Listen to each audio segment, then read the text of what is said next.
Dengan adanya SEPA atau FTA ini lebih komprehensif lagi, biasanya itu volume dari perdagangan, volume dari investasi itu biasanya akan terus meningkat ke depannya.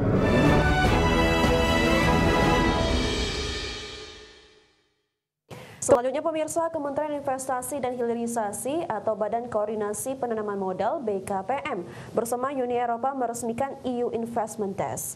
Langkah ini guna memperkuat dan mempercepat arus investasi dari Eropa ke Indonesia. Usai tercapai kesepakatan perjanjian perdagangan Indonesia-EU Comprehensive Economic Partnership Agreement atau IEU-SEPA, Kementerian Investasi dan Hilirisasi memperkuat kemitraan untuk investasi berkelanjutan melalui peluncuran EU Investment Desk.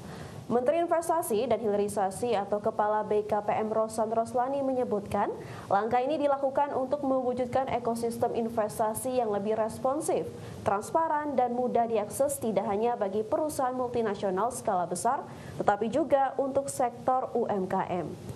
Selain itu, EU Investment Desk diharapkan membantu Indonesia menyerap penanaman modal asing bernilai tinggi yang berorientasi pada keberlanjutan dan berkontribusi signifikan terhadap pertumbuhan produk domestik bruto dan penciptaan lapangan kerja. Dengan adanya SEPA atau FTA ini lebih komprehensif lagi, biasanya itu volume dari perdagangan, volume dari investasi itu biasanya akan terus meningkat ke depannya. Karena kedua negara sudah menyepakati hampir sebagian besar flow of goods itu. Kembali di Prime Market Highlight pemirsa, Menteri Keuangan Purbaya Yudi Sadewa mengkritisi Kementerian ESDM yang belum memanfaatkan data tunggal sosial ekonomi nasional sebagai basis penyaluran subsidi energi. Penggunaan DTSEN diakui sebagai kunci untuk memastikan alokasi dana subsidi bisa lebih tepat sasaran. Menteri Keuangan Purbaya Yudi Sadewa mengkritisi Kementerian SDM yang belum memanfaatkan data tunggal sosial ekonomi nasional atau DTSN sebagai basis penyaluran subsidi energi. Menurut Purbaya, basis data DTSN yang komprehensif tersebut sudah tersedia dan telah digunakan kementerian lain, namun belum juga diimplementasikan Kementerian SDM. Penggunaan data DTSN diakui sebagai kunci untuk memastikan alokasi dana subsidi yang besar tersebut bisa lebih tepat sasaran. Purbaya juga akan meminta Badan Pengawasan Keuangan dan Pembangunan atau BPKP untuk melakukan survei terkait pelaksanaan subsidi energi. Purbaya ingin subsidi dan kompensasi yang diberikan pemerintah untuk memastikan masyarakat kalangan bawah bisa menikmati manfaat dari pertumbuhan ekonomi. Terus untuk data gimana tepat sasarannya, itu kita punya DTSN ya tadi ya. Ini sudah siap, sudah dipakai oleh Menteri Sosial ya, Kemensos, tapi belum dimanfaatkan oleh Menteri ESDM. Kami akan diskusi dengan mereka supaya mereka betul memakai data sen tersebut ke depan. Berdasarkan data Kementerian Keuangan, realisasi penyaluran subsidi dan kompensasi per Agustus 2025 telah mencapai Rp218 triliun atau setara 43,7% dari pagu subsidi dan kompensasi tahun anggaran 2025 sebesar Rp498,8 triliun. Jakarta, Tim Liputan Indonesia. Menteri Koordinator Bidang Perekonomian Erlangga Hartarto optimistis beberapa faktor menopang pertumbuhan ekonomi pada tahun ini, diantaranya belanja pemerintah yang positif, investasi, dan stimulus yang dikucurkan pemerintah pada kuartal 4 di tahun 2025. Erlangga menegaskan kebijakan paket ekonomi 2025 yang terbagi atas 8 program untuk tahun 2025 dan 4 program untuk tahun 2026 serta 5 program penyerapan tenaga kerja bisa memberikan efek positif bagi perekonomian nasional. Indikasi yang terlihat hingga akhir September dari sektor belanja pemerintah tercatat tumbuh positif, yaitu sektor investasi juga mengalami peningkatan. Hal ini menurut Erlangga menunjukkan bahwa stimulus yang dikucurkan pemerintah pada kuartal 4 tahun ini membawa peningkatan yang cukup baik. Belanja pemerintah akan positif, jadi itu juga baik. Kedua, kita juga monitor investasi terus masuk sesuai dengan perencanaan. Ketiga, stimulus yang dilepaskan di kuartal keempat ini itu nilainya mendekati $2 billion. Jadi sekitar 30 triliun tentu akan sangat membantu Dan arahan Bapak Presiden kita juga akan mengevaluasi sampai bulan Oktober dan mudah-mudahan masih ada lagi stimulus yang bisa kita luncurkan, termasuk juga menjelang Natal. Ya, sementara itu pemirsa, optimalisasi kerjasama dengan Uni Eropa melalui EU Investment Desk akan meningkatkan daya saing perdagangan dan ekonomi Indonesia di kancah internasional.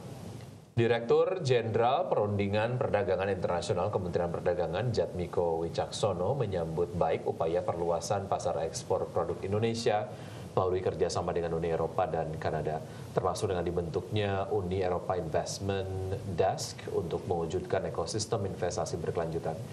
Jatmiko menilai dengan menghadirkan kerjasama ekonomi komprehensif, Indonesia telah siap memperkuat posisi di pasar global. Selain itu, kerjasama ini sebagai strategi ekspansi pasar di tengah persaingan ekonomi global. Perjanjian Indonesia dengan Uni Eropa ini amat sangat unik, ya. Yang pertama karena memang kalau kita mengetahui Uni Eropa merupakan satu entitas yang sangat kompleks, amat sangat kompleks bahkan. Jadi terdiri 27 negara, umurnya juga sudah sangat lama, ya, sejak tahun 50-an, berevolusi sedemikian rupa menjadi satu komunitas masyarakat Eropa yang sudah terintegrasi dan memiliki struktur peraturan kebijakan yang sedemikian rupa sangat dalam. Nah, tentunya sebagai pasar juga sangat potensial dan menarik, ya. Pertama sebagai mitra utama kita, sebagai mitra dagang tradisional, ini merupakan satu... Ya pemirsa, Badan Pusat Statistik mencatat neraca perdagangan Agustus 2025 surplus sebesar 5,49 miliar US dollar dan menjadi surplus ke-64 bulan berturut-turut sejak Mei 2020.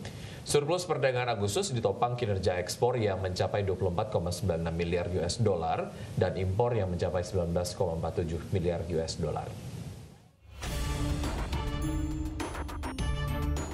Badan Pusat Statistik mencatat neraca perdagangan Agustus 2025 surplus sebesar 5,49 biliar US dollar.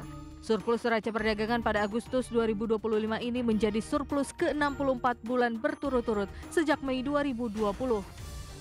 Surplus perdagangan Agustus ditopang kinerja ekspor yang mencapai 24,96 biliar US dollar atau naik 5,78% secara tahunan. Sementara nilai impor sepanjang Agustus mencapai 19,47 miliar US dollar, turun 6,56% secara tahunan. Secara kumulatif, neraca perdagangan sepanjang Januari hingga Agustus 2025 mencatatkan surplus 29,14 miliar US dollar, naik sebesar 10,13 miliar US dollar dari periode yang sama tahun lalu. Surplus neraca perdagangan pada Januari hingga Agustus 2025 ini ditopang surplus neraca perdagangan non-migas sebesar 41,21 miliar US dollar, sementara neraca perdagangan komoditas migas mengalami defisit 12,07 miliar US dollar. Jakarta, Tim Liputan IDX Channel.